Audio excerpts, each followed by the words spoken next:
You don't own property. You lock your money inside it. And you don't use money. You let it sit without direction. Everyone wants wealth, but they don't understand where it starts.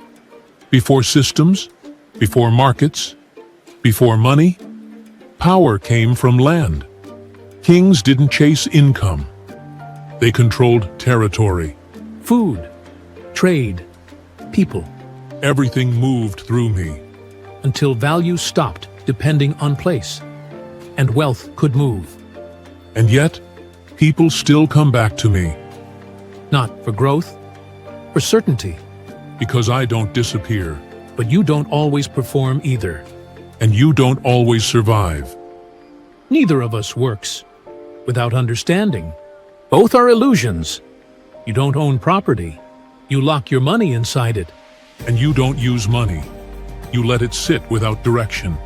You think you're investing, but you're just parking money. Movement creates risk. Standing still creates regret. Most portfolios look strong until they need to move. This isn't about choosing one.